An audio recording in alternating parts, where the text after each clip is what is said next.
Welcome to the Skeptic Zone, the podcast from Australia for science and reason.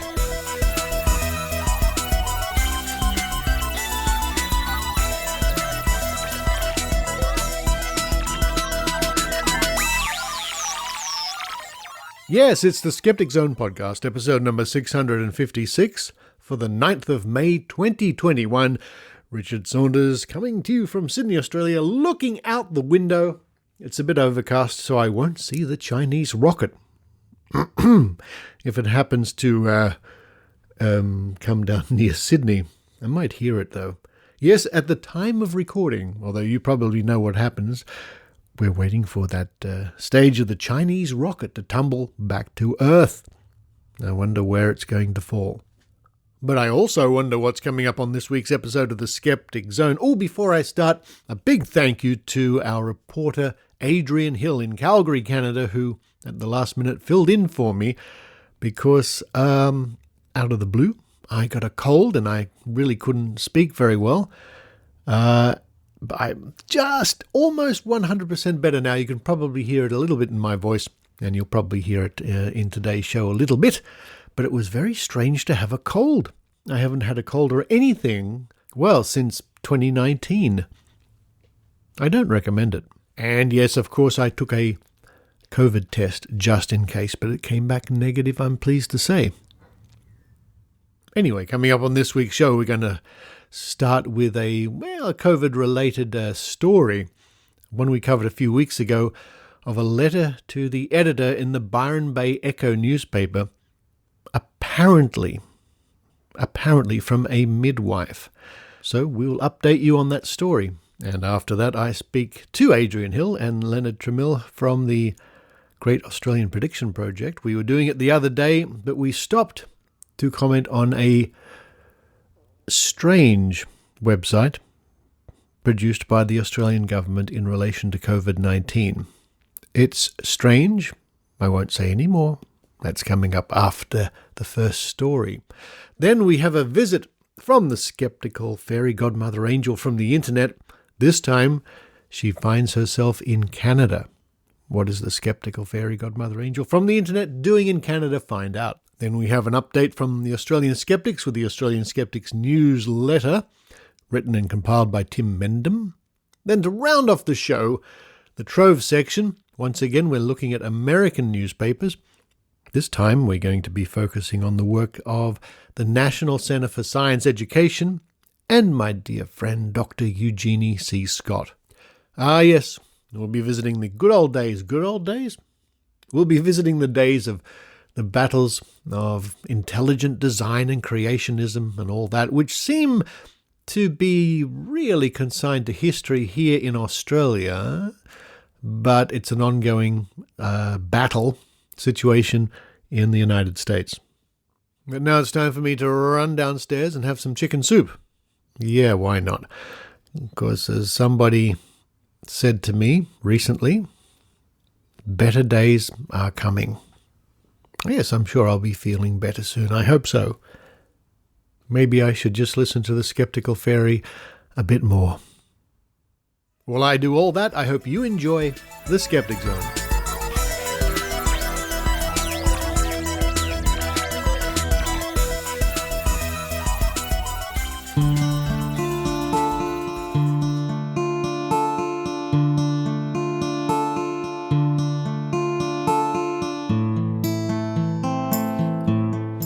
A couple of weeks ago on the Skeptic Zone, I read out a letter published in the Byron Bay Echo newspaper under the title Midwife Quits, from one Deb Walsh of Fernlea, which is in the North Coast area of New South Wales. To refresh your memory, it says, "It's become untenable for me to continue working in hospitals. I have quit. I will be deregistered soon by my own choice. Working with lies and deceit at all levels has led me to despair. I am very good at my job as a midwife. You would want me to take care of you. You would be very safe in my care. The jab," in inverted commas, "the jab cannot be called a vaccine. It will kill. And it will make people very sick with autoimmune disease, which will manifest in many types of diseases. Please do not acquiesce. Deb Walsh, Fernley. Now, this caught the eye of many people in the skeptical community, as you can imagine, including Ken MacLeod, who has had great success in the past in simply writing letters to the correct authorities when coming across quackery and dodgy claims. His letter in response to the echoes says, I refer to the letter Midwife Quits, published on April 17, 2021, in the online and paper versions of the Echo in the letters section with the byline Paul Bibby. Although your correspondent Deb Walsh of Fernley claimed to be a midwife registered by the Australian Health Practitioners Registry Agency, I can find no person registered under that name at that or a neighbouring community in the midwifery or nursing registries. I ask, 1. What steps did you take to confirm that Deb Walsh is a registered midwife? 2. If you did confirm that she is a registered midwife, can you provide me with her NMW registration number? 3. Do you believe that it is responsible to publish an untrue claim about COVID vaccination during an epidemic that has killed millions of people? Regards, Ken MacLeod. And further to that, Ken has also written to the Press Council, and he says in part, I refer to the letter to the editor of the Byron Bay Echo on 17 April from a Deb Walsh of Fernley near Byron Bay, photo of hard copy attached. It said, and then he repeats the text of the letter, and then Ken says, I have checked the Register of Midwives and Nurses with the Australian Health Practitioner Registry Agency for a Deb Walsh of Fernley or nearby, and cannot find one. There are others, some distance away, who would be horrified to be connected with this letter. So, I believe that Deb Walsh falsely presented herself as a registered midwife and falsely denigrated vaccination. This is a breach of the Health Practitioner Regulation National Law, New South Wales, Section 113. Maximum penalty. In the case of an individual, $60,000 or 3 years imprisonment, or both. I asked the Byron Bay Echo by email what they had done to verify the identity of Deb Walsh, but so far have not received a response. Such reckless publication of this during a pandemic that has killed millions is unconscionable. It is clear that the Echo published information that could endanger public health and cost lives, and made no effort to validate the identity and the claims of Deb Walsh. I believe that she is not a midwife, is a liar, and an anti-vax crank. The Echo's publication of this lie was unconscionable. That my email was ignored and the letter remains on the Echo's website is a disgrace. And he goes on to say later in the complaint, the publication is denigrating vaccines and discouraging vaccination during the worst pandemic in 100 years. A criminal offence has occurred which attracts a penalty. The Echo is knowingly complicit. The Echo has made no effort to correct their action. The Echo has made no effort to contact me. And that's where the situation stands at the moment. Of course, we'll keep you updated if more of this story unfolds.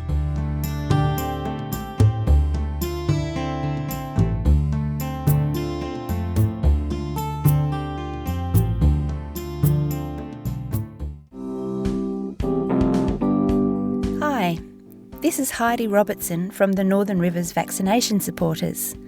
We are a group of concerned citizens dedicated to promoting good science and common sense in our region, the far north coast of New South Wales.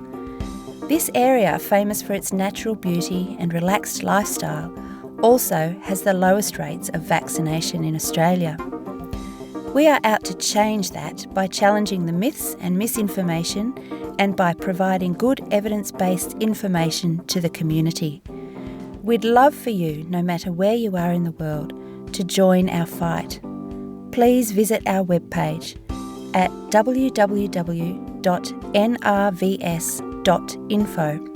We also have a link there to our Facebook page. Tweet us at NRVaxSupporters, that's VAX, and check us out on Wikipedia by searching for Northern Rivers Vaccination Supporters. Thank you.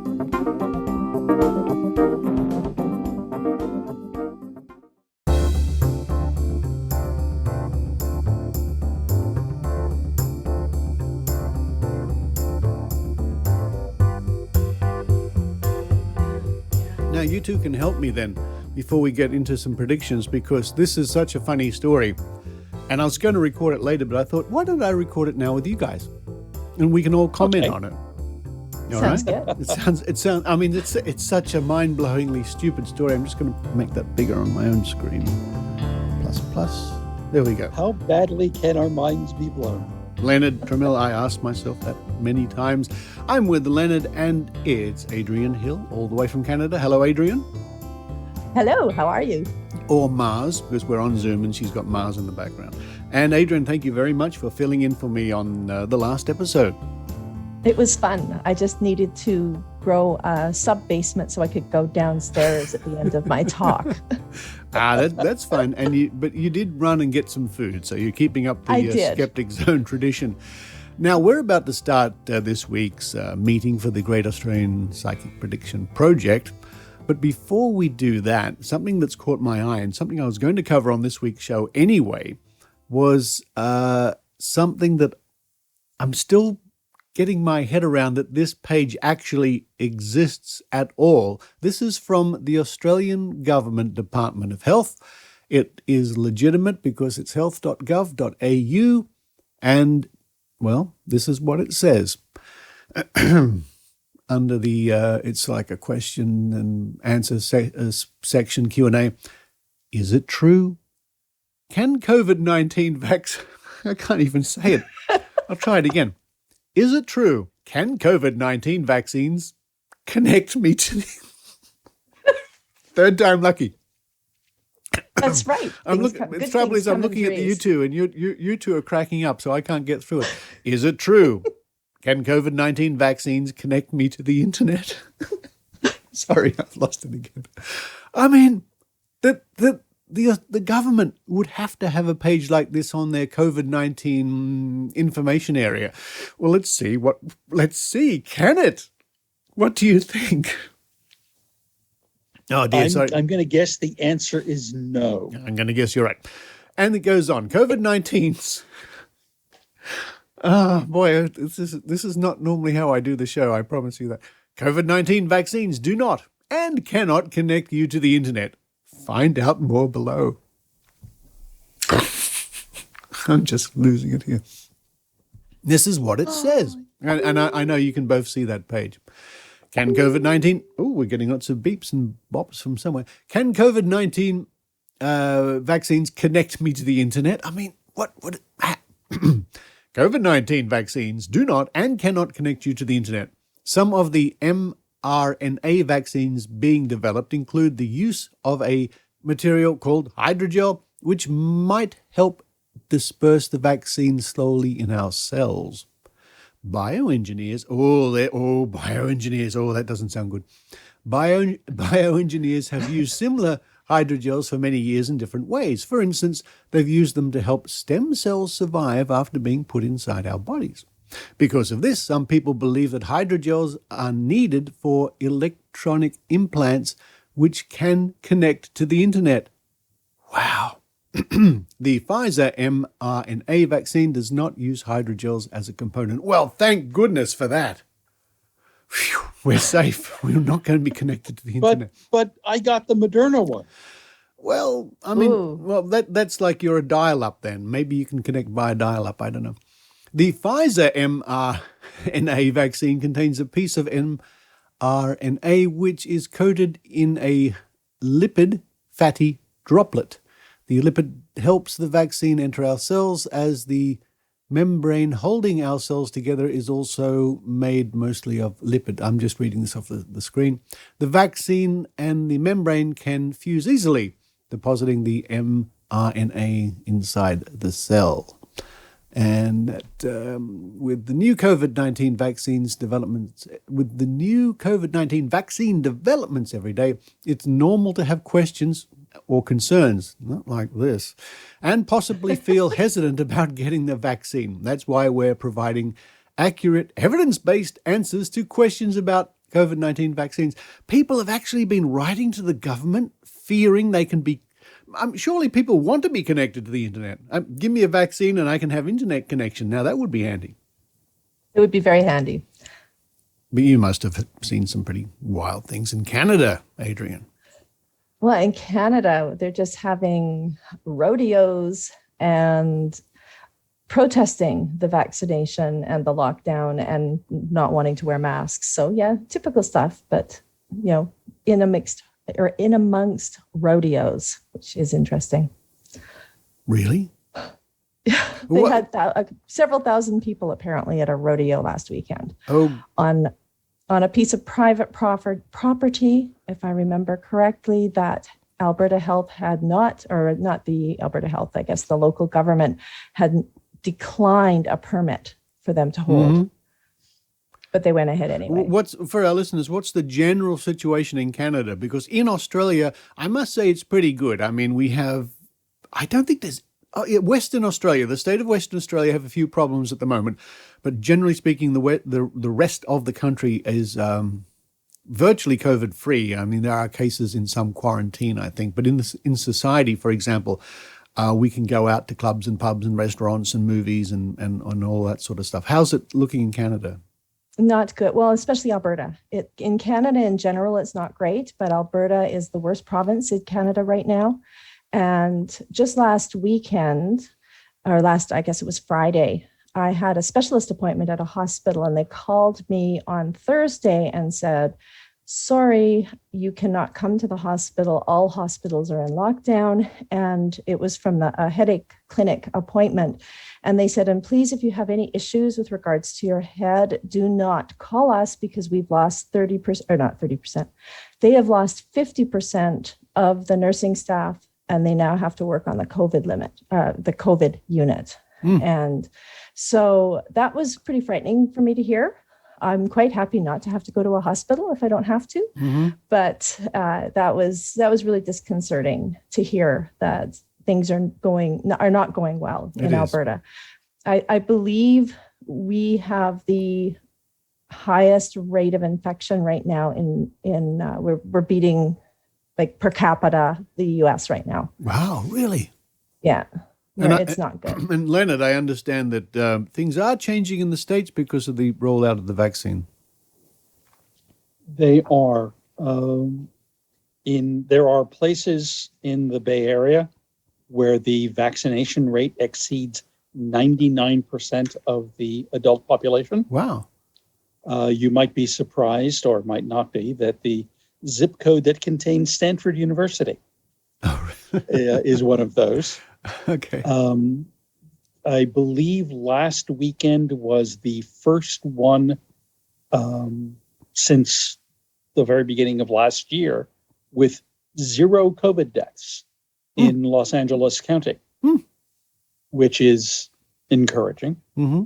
On the other hand, you get declarations like the one from the governor of Florida, Ron DeSantis, declaring that the emergency is over and rescinding and forbidding any new COVID restrictions to be enacted by any local counties. Right. Which is nothing short of terrifying. It is really frightening. I mean, sometimes words fail me. I think one of the reasons in this country that we fared very well is we were lucky in the sense that we're an island. So, border regulation is something we could attend to. There's been a great deal of controversy, I'll tell you, in the last week, because you're very well aware of the terrible situation in India, and we spoke to our friend Abhijit Chanda the other week about that. And the Australian government then, not long after that, banned all flights, all people coming in from India. And this has caused great consternation in Australia because a lot of Australian citizens who may be been born in India, who live in Australia now and are Australians, together with various Australians in India, for whatever reasons, are suddenly being told that they can't come back. And if they do come back, they risk imprisonment. Wow. And so there's all sorts of people are up in arms because, that's not how you treat your citizens and everything else. So it's nothing short of a debacle, I think. It's a pity this government couldn't get their act together a little bit better. We can give everybody a bit of latitude because of the extraordinary situation we all find ourselves in. Anyway, that's the situation. At least the Australian government have got themselves together enough to assure us that we can't connect to the internet after being given a dose of the COVID-19 vaccine. I'll be rolling up my sleeve soon, I hope. In this country, all citizens over 50 are eligible to get their vaccines very quickly now. So I'm going to be looking for my earliest opportunity to do that. Now, you got yours the other day, didn't you, Adrian? Yes, just yesterday. Great. And I have to say, the Alberta Health, I was very impressed with the organization. It was in a convention center, and they had police, unfortunately. I don't know if that was because of the protests that have happened. Some of the Alberta health workers have been abused, apparently, by people who are against the vaccination policy of the province. But they might just have been there for crowd control. I'm not really sure. But police were definitely evident, both when we went into the building and when we came out. And it was so well organized, and I was very impressed. I was actually quite teary. I was very excited about it. And the staff were amazing. And so I was very, very impressed. So please, if you're listening from Canada or anywhere in the world, get your vaccine. Absolutely. And Leonard, you've been vaccinated? I can't remember. Yeah, I got my second dose back in mid-March. Right. And my wife got her second dose on Friday. So I'm pleased to say that you are both now connected to the internet. Adrian, you're only half connected to the internet, and I'm not. Yeah. So talked to Bill Gates this morning. But your voice is coming through really clearly. There must be some other connection. There is. I'm pedaling very quickly behind the scenes here. Leonard and Adrian, great to see you. Thank you for this little chat. It's amazing what you can find on the internet when it comes to COVID-19. And, let's get back to the Great Australian Prediction Project. Back to work finally, huh?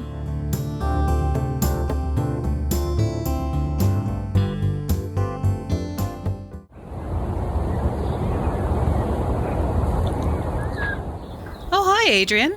Hi, Jenny. Great day in this park. Yes, and it's so nice to see you. The weather is finally warm enough that we don't have to be all bundled up or have to go for a walk in a mall, eh? That's for sure. And having to do all this social distancing and mask wearing is tiring. But at least I'm getting my COVID vaccine this week. Oh? I'm not sure that's such a great idea. I have heard that the vaccines were developed too quickly to be safe, and after you're vaccinated, you can be connected to the internet. I don't want the internet following me around constantly. Oh, I didn't know that. I don't want to be connected to the internet either. Oh, that is a rather large camera you have. Did you take some interesting pictures? Yes, take a look at some of the shots I have so far. I'm pretty pleased. Oh, nice. Oh, that crow is very black. But what is that strange blurry-looking thing in the background? Oh, weird. I don't remember seeing that when I took the picture. It looks rather spooky, like a ghost or maybe even a fairy?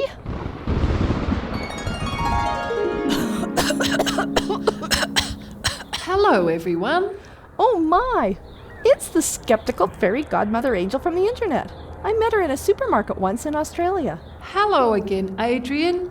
And nice to meet you too, Janely. What are you doing here in Canada?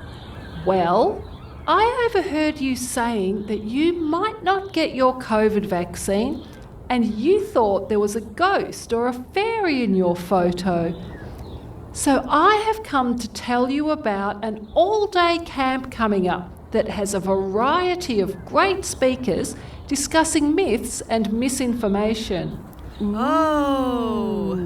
Just go to www.atheistcalgary.com/Skepticamp and you will find all the information you need to attend this free event on Saturday, May 15, Canada time, 2021. So that's www.atheistcalgary.com/Skepticamp. Thank you, Skeptical Fairy Godmother Angel. Hang on. So this tiny floating fairy that appeared from thin air is telling us about an event to discuss myths? Okay. I guess you'll disappear in a puff of smoke and thunder now, eh? Well, not just yet. Since I'm in Canada, I was hoping that you would direct me to a store that sells real Canadian maple syrup. You convinced me it really is the best. Oh, that is wonderful. You know that Canadian maple syrup is made with real maples and all the great hockey players eat it just before going on the ice? It's so much better than that awful.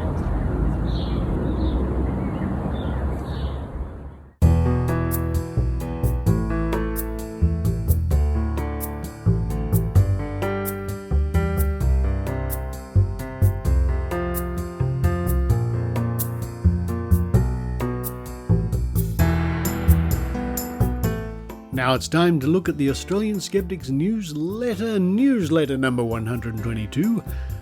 And this arrived in my inbox today. Well, today is in when I'm recording this show, and that's the 4th of May. Ooh, may the 4th be with you.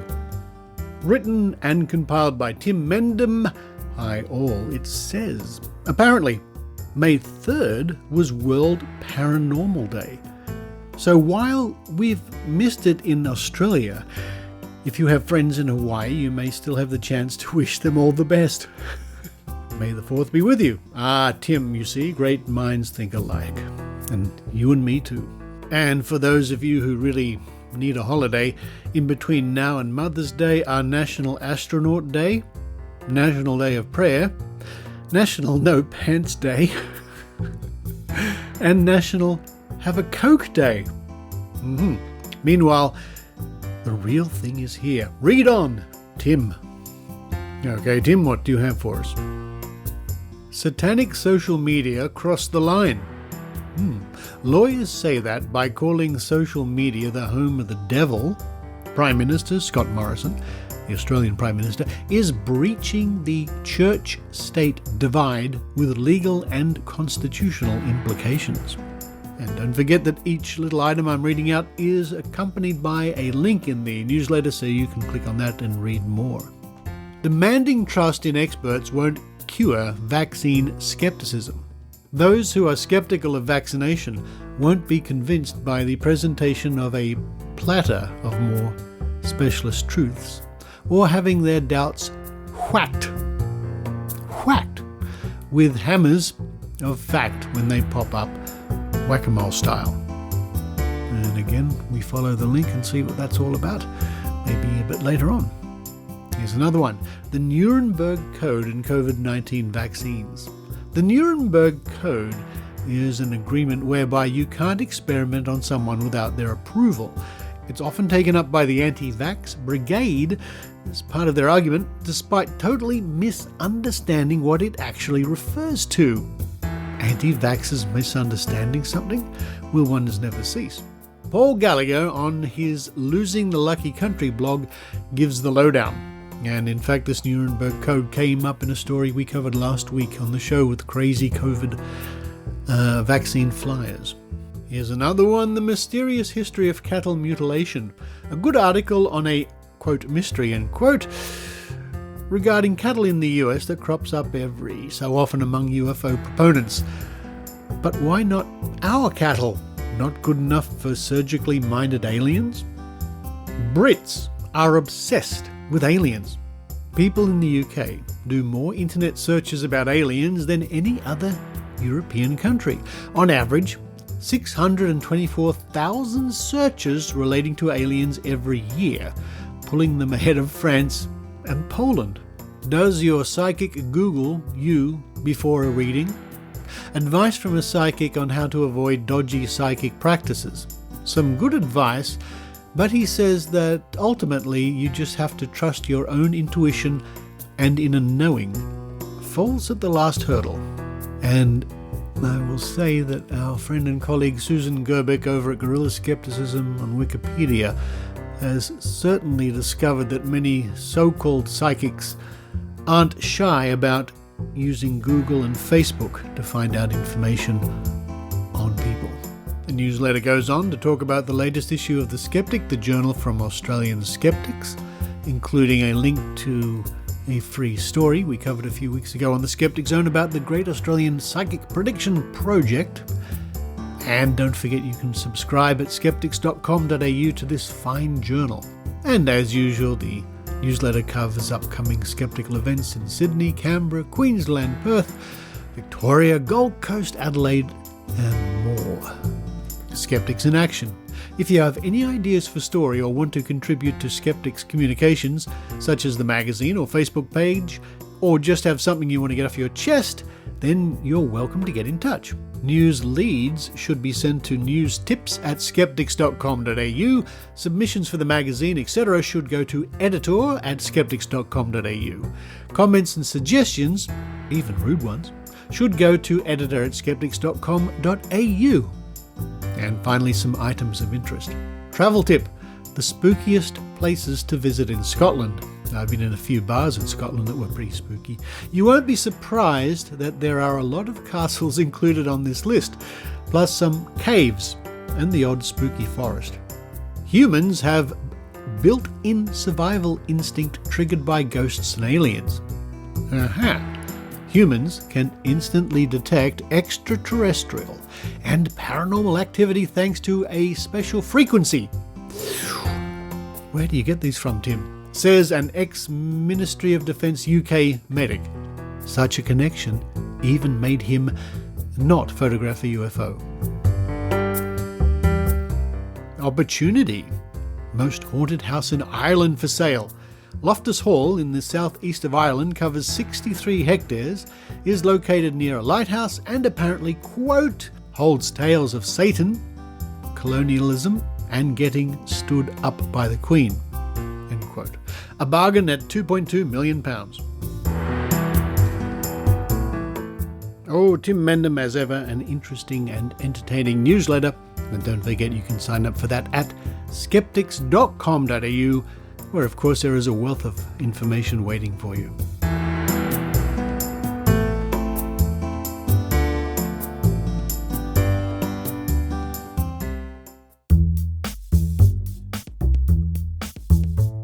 Hi, this is Susan Gerbeck from GSOW. That's Guerrilla Skepticism on Wikipedia. I want to thank everyone who, via the Skeptic Zone podcast, has contacted me to become an editor on Wikipedia. Together, we have worked on or created over 1,200 Wikipedia pages. Countless thousands of people all over the world access those pages each day. In fact, we're over 52 million page views. Like many listeners, I also give back to the Skeptic Zone via monthly micropayments, and I want to encourage you to do the same. Is the information and entertainment you get each week from the show worth $5 or $10 a month? I sure think it is. Follow the link at skepticzone.tv and show your practical support. Thank you.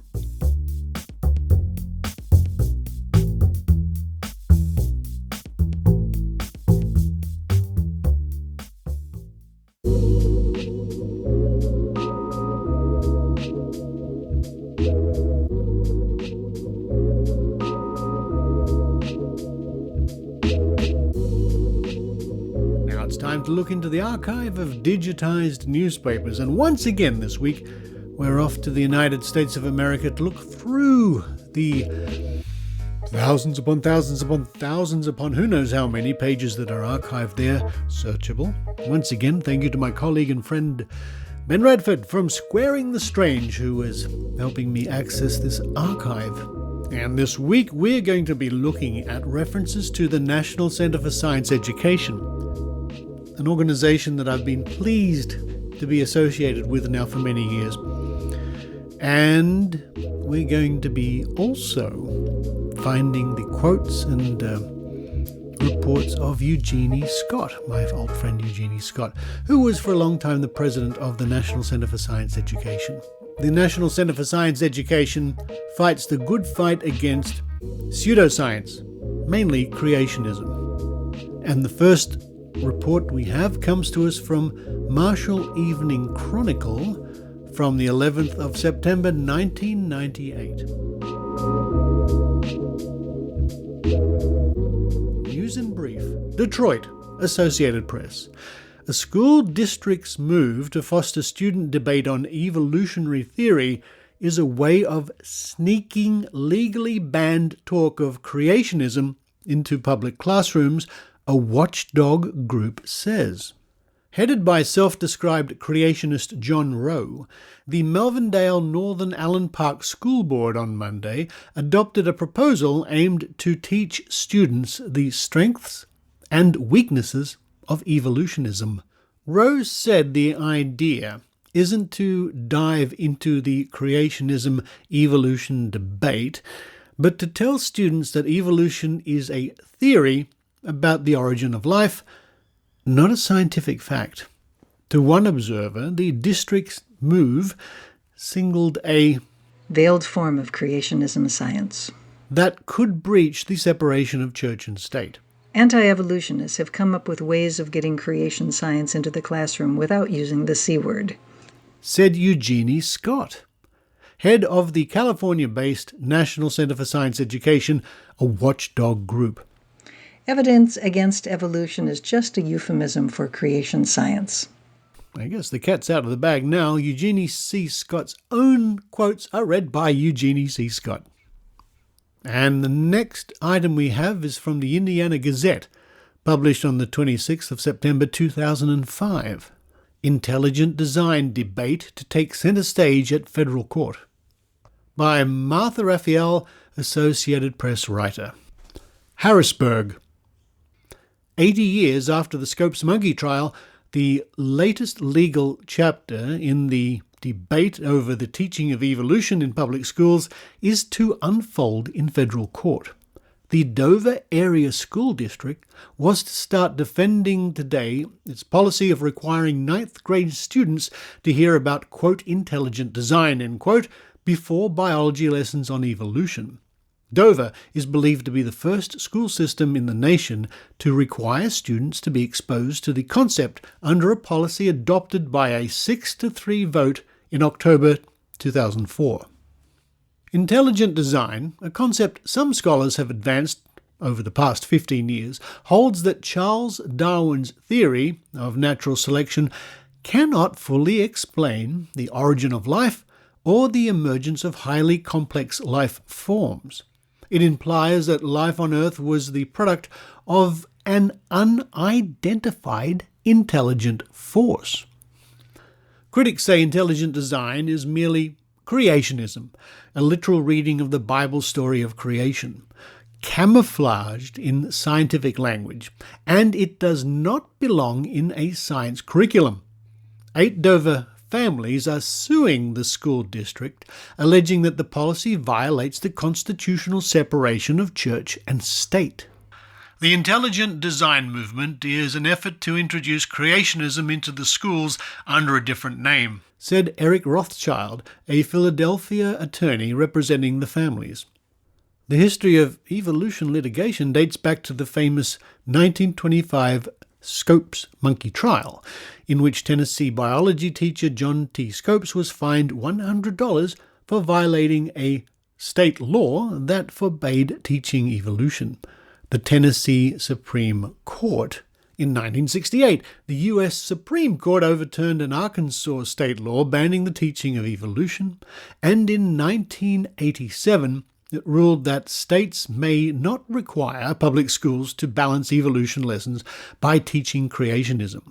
The clash over intelligent design is evident far beyond this rural district of about 3,500 students 20 miles south of Harrisburg. President Bush has weighed in, saying schools should present both concepts while teaching about the origins of life. In August, the Kansas Board of Education gave preliminary approval to science standards that allowed intelligent design alternatives to be discussed alongside evolution. Richard Thompson, President and Chief Counsel of the Thomas More Law Centre, which lobbies for religious freedom of Christians and is defending the school district, said Dover's policy takes a modest approach. It requires teachers to read a statement that says intelligent design differs from Darwin's view and refers students to an intelligent design textbook of pandas and people for more information. All the Dover School Board did was to allow students to get a glimpse of a controversy that is really boiling over in the scientific community, Thompson said. The Discovery Institute, a Seattle-based think tank that represents many scholars who support intelligent design, opposes mandating it in public schools. Nevertheless, it considers the Dover lawsuit an attempt to squelch voluntary debates over evolution. It's scopes in reverse. They're going to get a gag order to be placed on teachers across the country, said Institute Senior Fellow John West. Eugenie Scott, Executive Director of the National Centre for Science Education, which supports the teaching of evolution in public schools, said the controversy has little to do with science because mainstream scientists have rejected intelligent design theory. Intelligent design supporters seems to have shifted virtually entirely to political and rhetorical effects to sway the general public, Scott said. The bitter truth is that there is no argument going on in the scientific community about whether evolution took place, Scott said. And that certainly brings back a lot of memories of that time with Dover and the Discovery Institute. Things I haven't heard about for a long time. And intelligent design too. Haven't heard about that for a while. And our next item comes from 2007, the 3rd of April, Anderson Herald Bulletin. Anti-Evolution Museum set to open. By Andy Mead.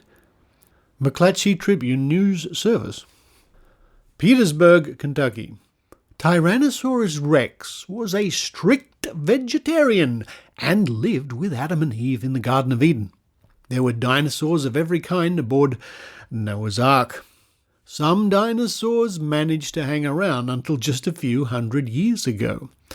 The legend of St. George slaying the dragon? That probably was a dinosaur. Exhibits showing all this and more will be at the Creation Museum, a $27 million religious showcase nearing completion in northern Kentucky. The museum in Boone County is being built by a non-profit group called Answers in Genesis. It is scheduled to open on Memorial Day. Museum and Northern Kentucky tourism officials expect it to be a boon to the region, bringing in at least 250,000 visitors in its first year. It already is getting media attention. Newspapers and television stations from Europe, Asia and Australia have visited, and CNN was there last week. But mainstream scientists, who have dubbed it the Fred and Wilma Flintstone Museum, say the museum's message is just plain wrong. The museum is based on a literal interpretation of the Bible. The world was created in 6 24-hour days sometime between 6,000 and 10,000 years ago. Humans appeared on day 6, and they didn't evolve from anything. Ken Ham, an Australian who is Answers in Genesis, $120,000 a year founder and president, says the museum opening will be a significant event in Christendom. No one else has ever built a place where you can experience biblical history and merge it with the science, he said. But Eugenie Scott, a former University of Kentucky anthropologist who is the director of the California-based National Center for Science Education, said the information provided in the museum is not even close to standard science. Scott visited the museum recently as part of a British Broadcasting Corp radio program. Although she didn't get a tour, she saw enough to know that the museum will be professionally done. And, she says, that's worrisome. There are going to be students coming into the classroom and saying, I just went to this fancy museum and everything you're telling me is rubbish. Scott said. Daniel Phelps, president of the Kentucky Paleontological Society, says the museum will embarrass the state because of the pseudoscientific nutty things it espouses and because it portrays evolution as the path to ruin. But the Reverend Bill Hennard, senior pastor at Lexington's Porter Memorial Baptist Church, said that Sunday school classes and other groups from his church are likely to visit.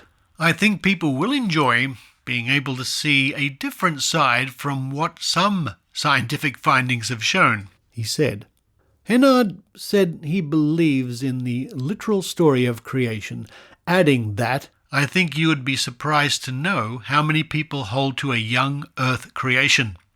And this page also has a couple of photographs with scenes from the museum, including a dinosaur.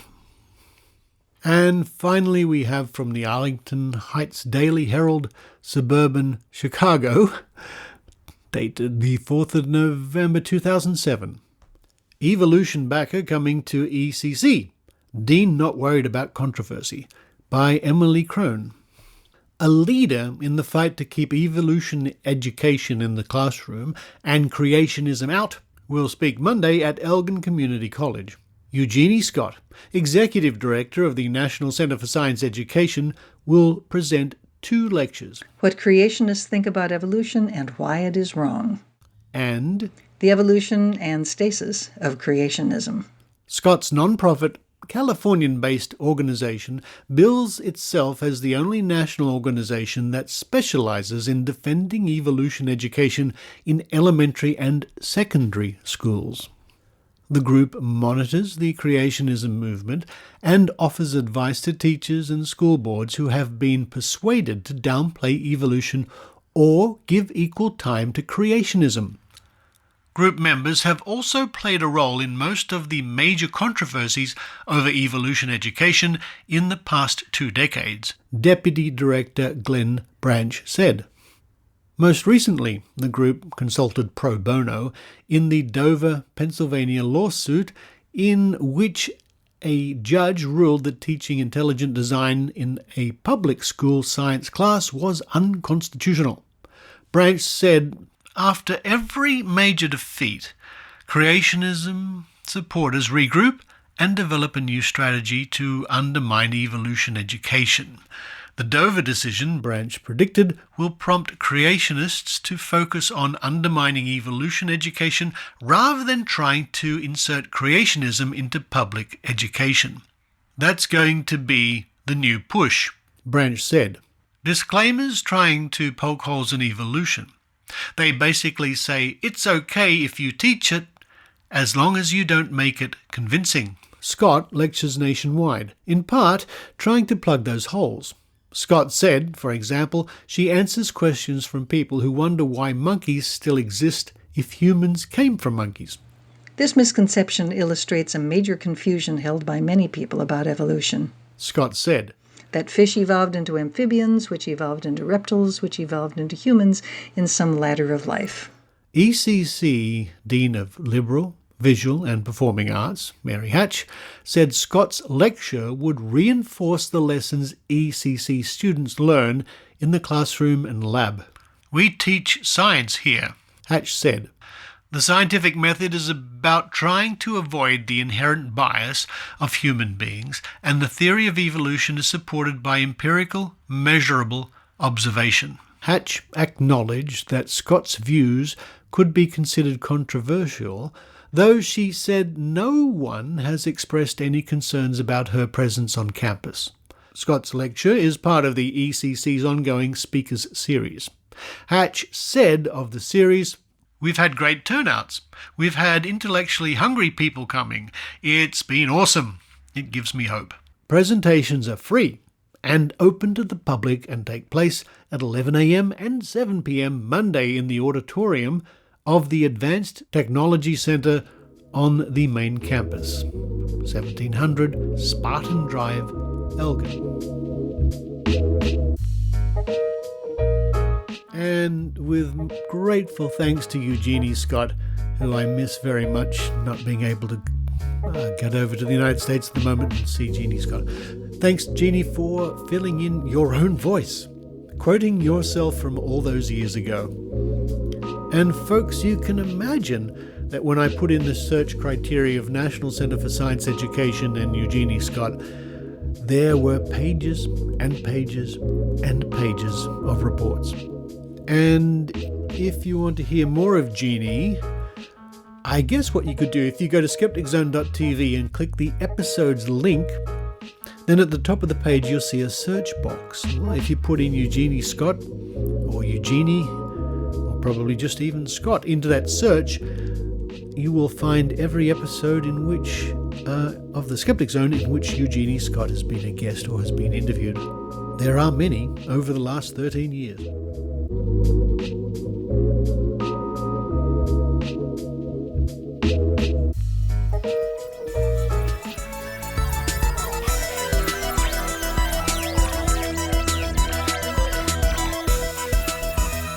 Thank you for listening to the Skeptic Zone. Now, next week on the show, we hope to bring you an interview with one of the scientists involved with the Pint of Science program. Now, this is a series of science outreach events taking place from the 17th to the 28th of May 2021.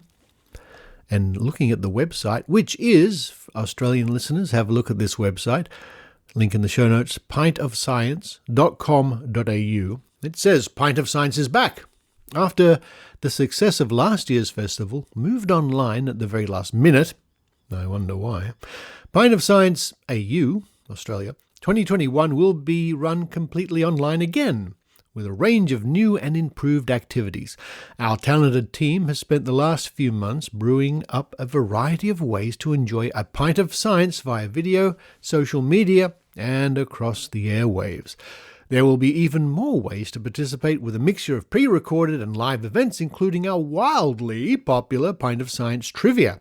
With so much on, we decided to extend our run for 2 whole weeks. We can't wait, hope to see you there. So if you go to that website, you'll find a link to a list of activities where you can join in virtually for the excellent Pint of Science series. And as I say, I hope to bring you an interview next week with one of the participants. But for this week, until the next episode, which will be 657 on the 16th of May, this is Richard Saunders signing off from Sydney, Australia. You've been listening to the Skeptic Zone podcast. Please visit our website at www.skepticzone.tv for show notes, contacts, and to access the back catalogue of episodes going back to 2008.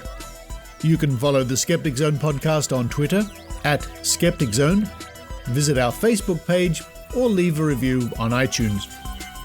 You can also support the Skeptic Zone via Patreon or PayPal. The Skeptic Zone podcast is an independent production.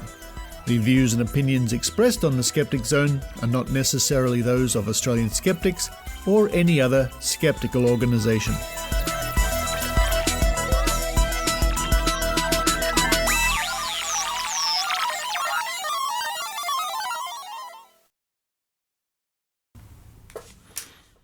Hello to all the people who listen after the music for the dice game. I've got D10s. That's my favourite one, I think. I've got a blue one, a green one, a yellow one, a red one, and a purple one. All right, so I'm going to choose one at random. It's the first guess you have to make this time. Oh, for those people who don't know what this is all about, sometimes I roll a die at the end of the show, and you use your psychic prediction powers, or whatever, to guess what number's coming up. I'll roll it 3 times. Here it is, my notepad. And this time we're going to start by, you have to predict a colour. What colour will I use? I'm going to, in fact, yeah, I know. I'm going to mix them up in my hand and just pull one out at random. Here it comes. Purple.